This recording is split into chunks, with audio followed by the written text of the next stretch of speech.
Welcome back to Mr. Vaughn's classroom, where math is made easy. Before we get started on this video, I'd like to ask you to please hit the subscribe button and give this video a thumbs up, and please feel free to engage with a comment below.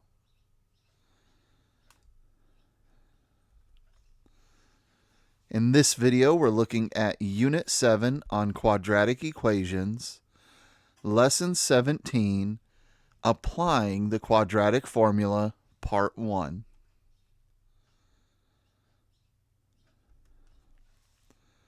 Our learning goal in this lesson is to use the quadratic formula to solve some problems.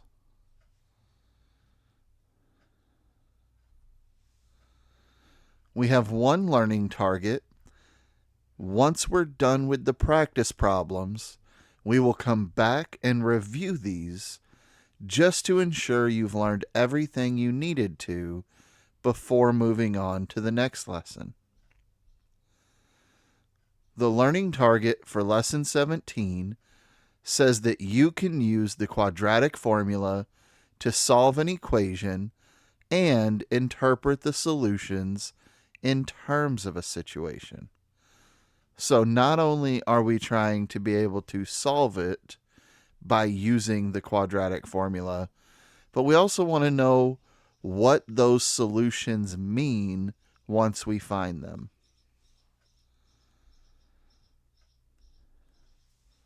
The only glossary term we have for this lesson is the quadratic formula itself. The formula is x equals negative b plus or minus the square root of b squared minus 4ac all divided by 2a. So we simply need to be able to identify a as the coefficient in front of x squared, b as the coefficient in front of x, and c as the constant once the standard form equation is set equal to 0. We then take those values we identified, simply substitute them into this formula, and calculate the values for x.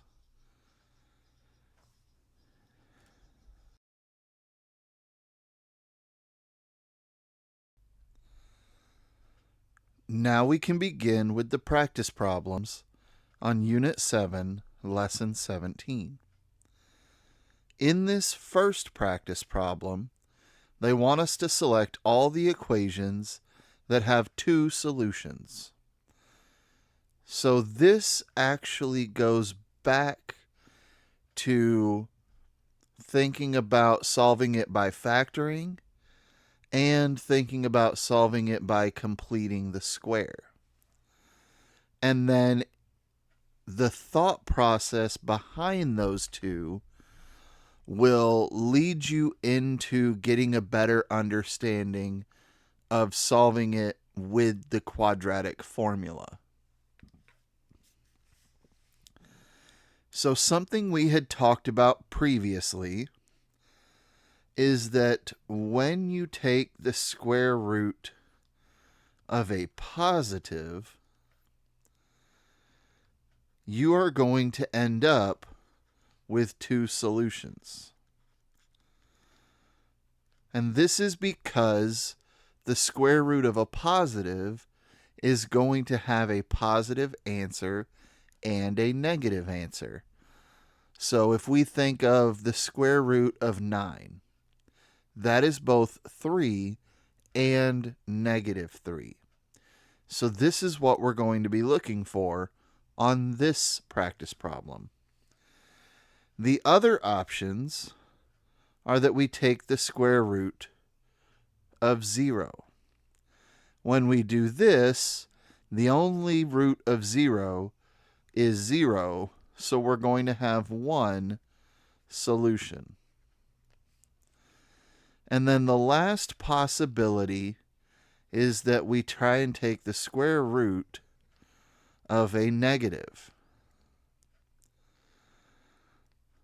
Now, when you get to Algebra 2, you will start talking about complex numbers, imaginary numbers, and you will find solutions using those.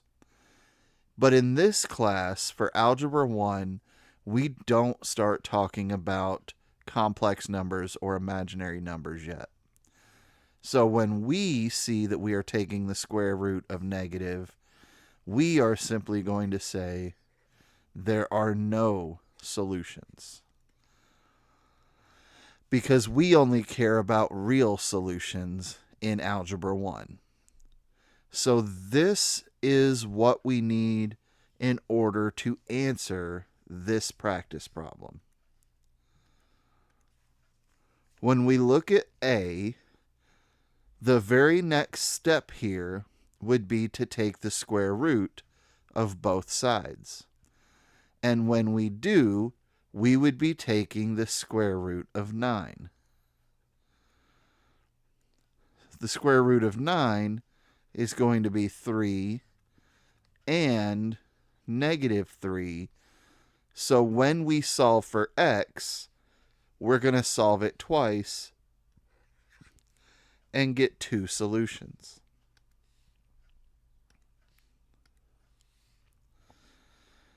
The next one is B.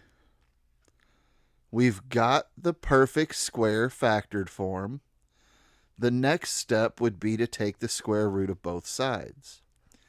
So we would be trying to take the square root of negative 5, which means there are no real solutions. So B does not have two solutions.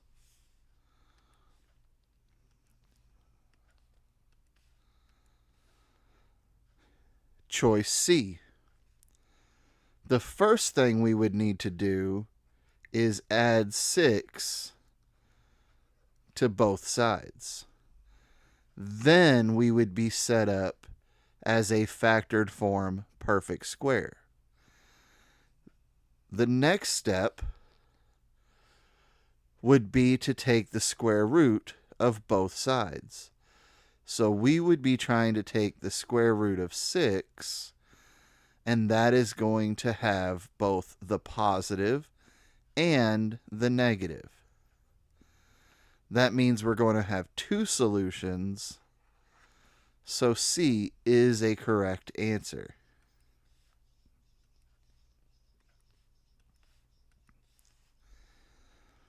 Choice D. The first thing we need to do is move this 25 from the left to the right. The opposite of plus 25 is minus 25. So we're going to subtract it from both sides to keep it equal. That's going to set up our perfect square factored form. So the next step would be to take the square root of both sides. We would be trying to take the square root of negative 25. And when we try to take the square root of a negative, in this class, there are no real solutions. So D is not a correct answer.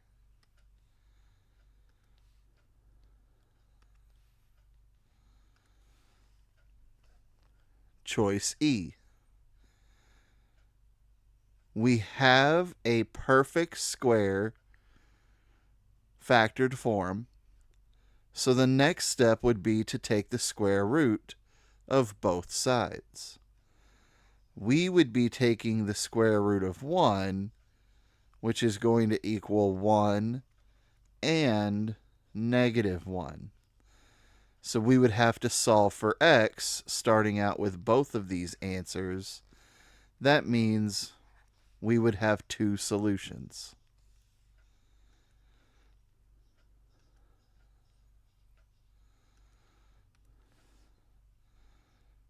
Choice F.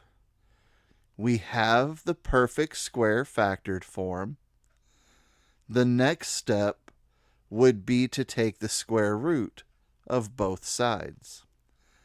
That means we'd be taking the square root of 0 on the right side, and it only has one answer, so we would only solve for x one time, so f does not have two solutions.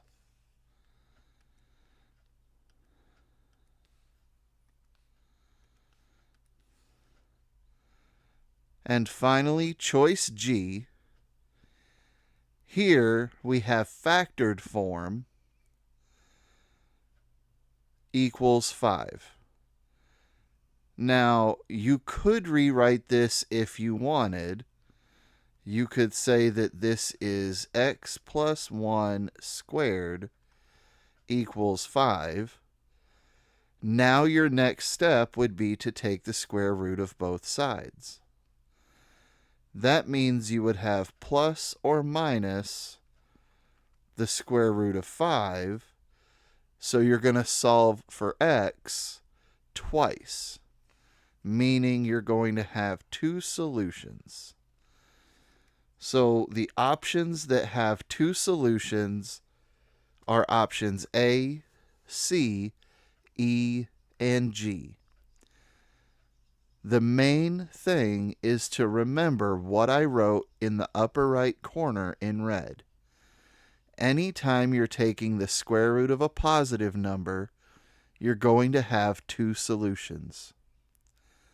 Anytime you're taking the square root of 0, you're going to have one solution.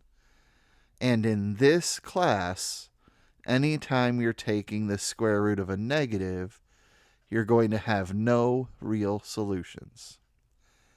If you have any questions about this practice problem, please leave a comment below, and I'll get back to you with any help that I can offer.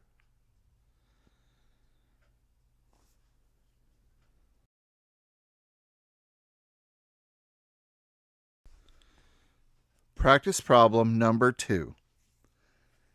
Now we're getting our first opportunity to not only solve the problems, but then interpret what those solutions mean in relation to a specific scenario. A frog jumps in the air.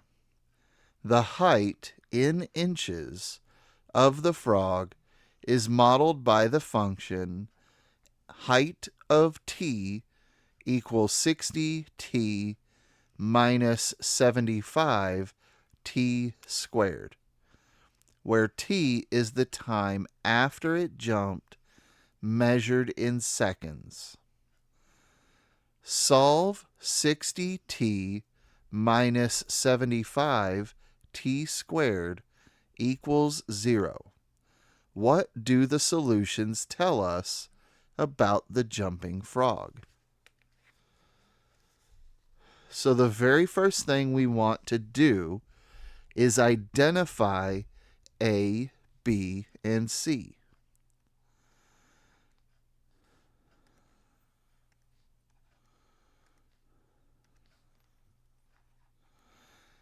A is the coefficient in front of t squared.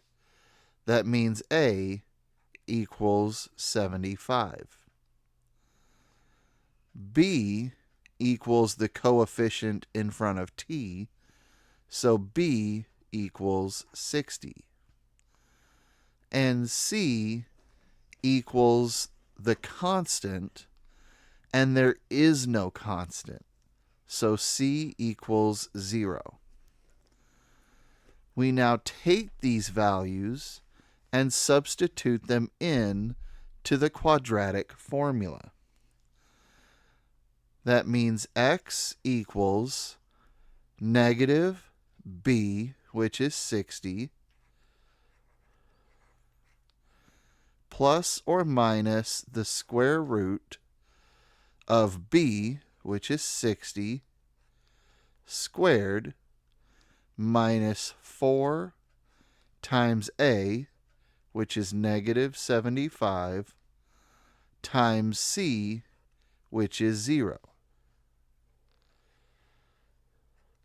And all of this is divided by 2 times a, which is negative 75. At this point, I would urge you to start looking at the whole picture and see if you notice anything that might help you based on work you've done in the past. And what I mean by that here is think about the zero product property. We have negative 4 times negative 75 times 0. Remember that if you're multiplying by 0, then your answer is 0. So this entire minus 4ac goes away. That leaves you with the square root of 60 squared. Well, the square root cancels out the square. So we end up with negative 60 plus or minus 60 divided by negative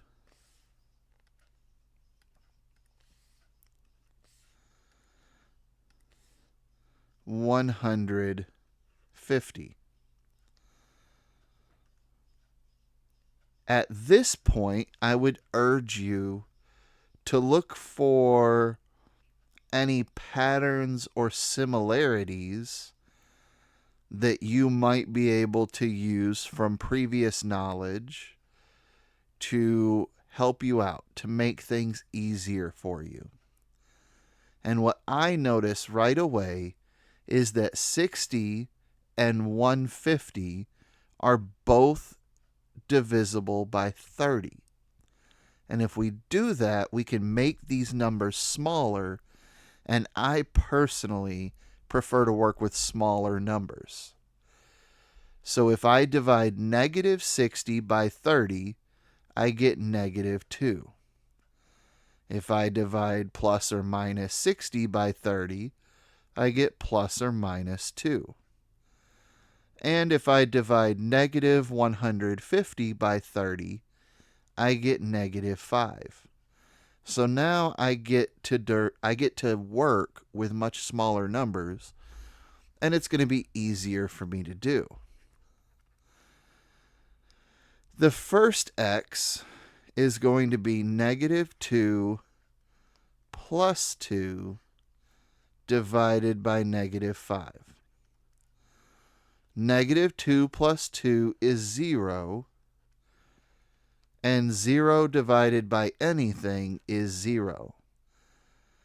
This means the height of the frog is 0 seconds after it jumped. This is the frog on the ground before it jumps.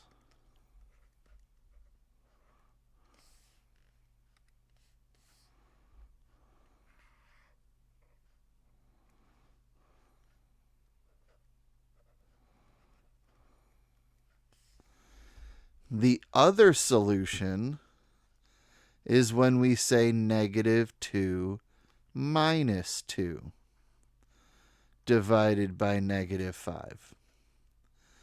Negative 2 minus 2 is negative 4. A negative divided by a negative is positive, so our answer becomes 4 over 5. This again represents a height of 0, so this would be the frog landing on the ground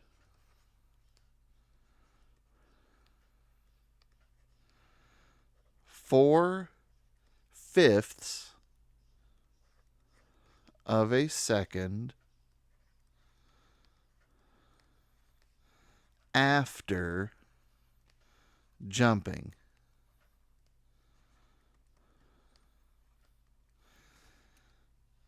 So now we've seen how we can not only solve an equation using the quadratic formula, but then we can also take those solutions and we can interpret them in the context of the situation.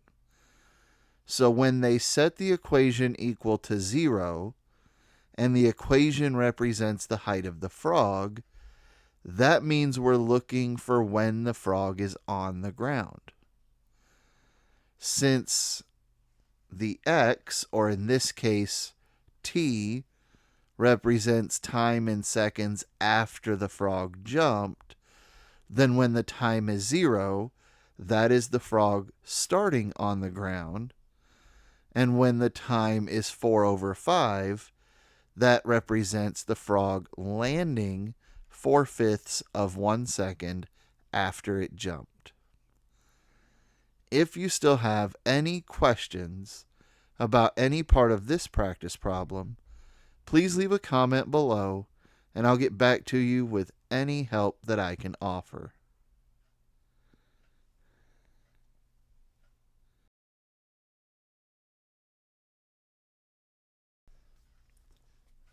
Practice problem number 3 is going to be the last practice problem in this lesson. A tennis ball is hit straight up in the air, and its height in feet above the ground is modeled by this equation. T is measured in seconds since the ball was thrown. Number 1 wants us to find the solutions to the equation when it is set equal to 0, and then they want us to interpret what those solutions tell us about the tennis ball. So the very first thing we always need to do, make sure it's set equal to 0, and it is. Once it is set equal to 0, we can identify A, B, and C. A is the coefficient in front of t squared, so that's -16. B is the coefficient in front of t, so that is 12. And C is the constant, so that is 4. Now we need to substitute these into the quadratic formula.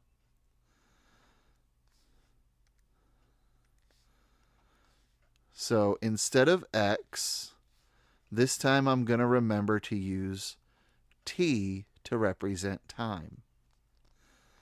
That's going to equal negative b, which is 12, plus or minus the square root of b, which is 12, squared, minus 4 times a, which is -16, times c, which is 4. And all of this is divided by 2 times a, which is -16. So that gives us -12 plus or minus the square root. 12 squared is 144. Now we have -4 times -16 times +4.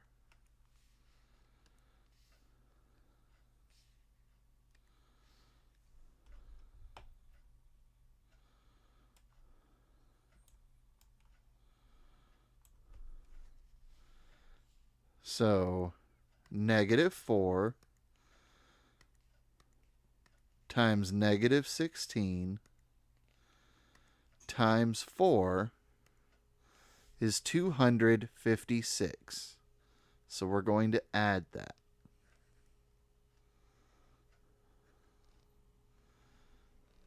And then on the bottom, 2 times negative 16 is negative 32.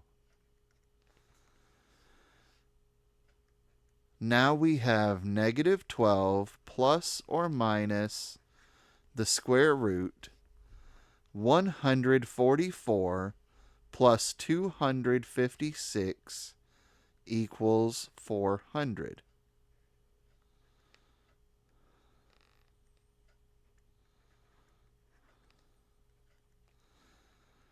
And the square root of 400 is plus or minus 20. Now here is where I would urge you to look for those small things that can make problems easier for you.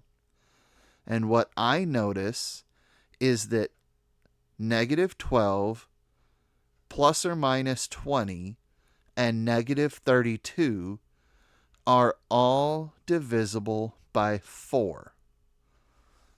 So, if I divide negative 12 by 4, I get negative 3. If I divide plus or minus 20 by 4, I get plus or minus 5.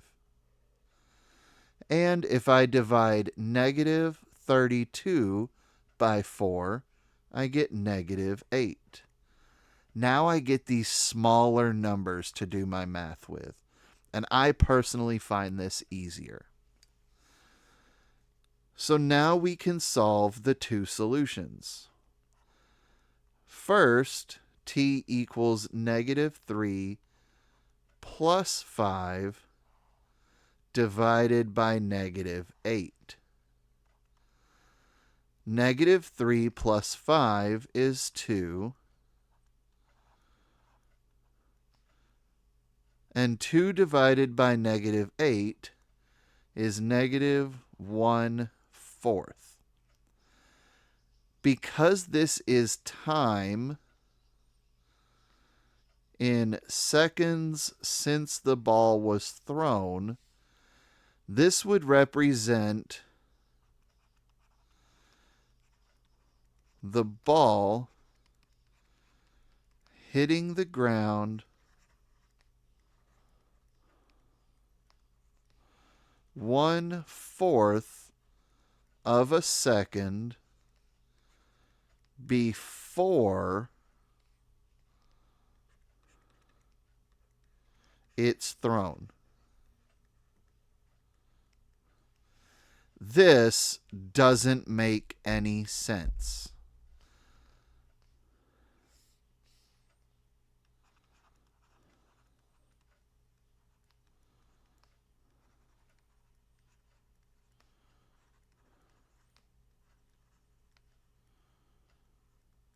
So we would ignore this answer. The other possibility for time is that negative 3 minus 5 divided by negative 8. Negative 3 minus 5 is negative 8. And anything divided by itself equals 1. This would represent the ball hitting the ground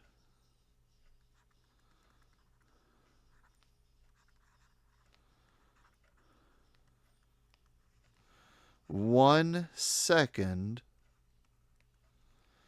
after it's thrown.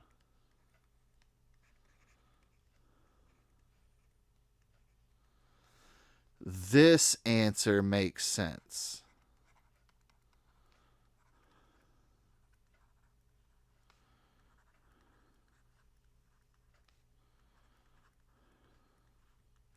So this is the answer that we would keep. It's very important to understand that just because there is an answer mathematically doesn't necessarily mean it's an answer logically that happens in the real world. So you have to be able to interpret your results and then use those interpretations to decide what the real answers are.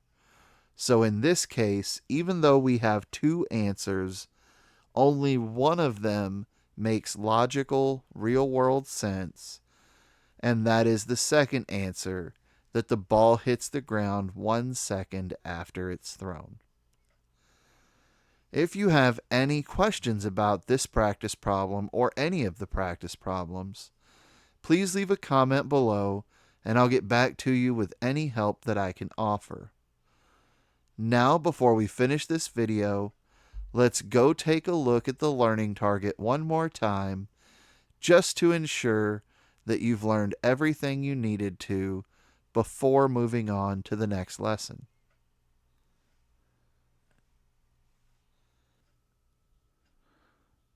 Let's review the learning target for Unit 7, Lesson 17. I can use the quadratic formula to solve an equation and interpret the solutions in terms of a situation. So let's walk through the process. First, you have to make sure that you have a standard form equation and that it is set equal to 0. Once you have that, you can identify the A term, the B term, and the C term. The A term is always the coefficient with x squared.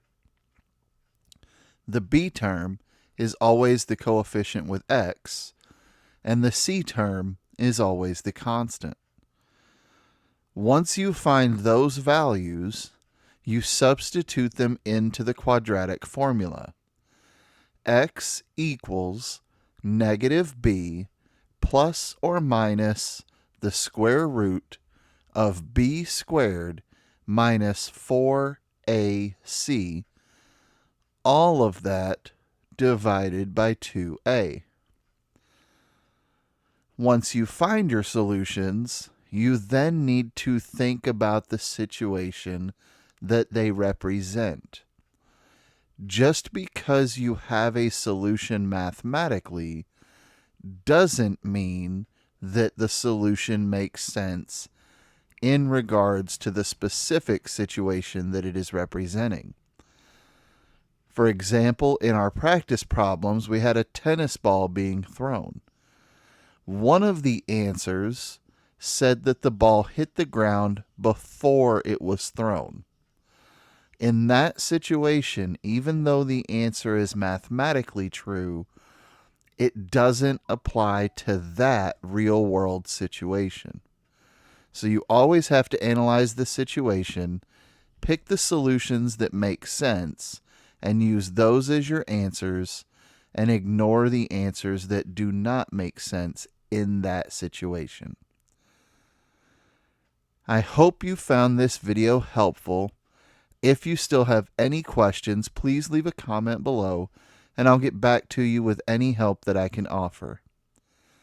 In the lower left corner of the screen, you should see a video that YouTube thinks you will find helpful. In the bottom right of the screen, you'll see a subscription button for the channel. Please hit that subscribe button, give this video a thumbs up, and I look forward to seeing you in the next lesson.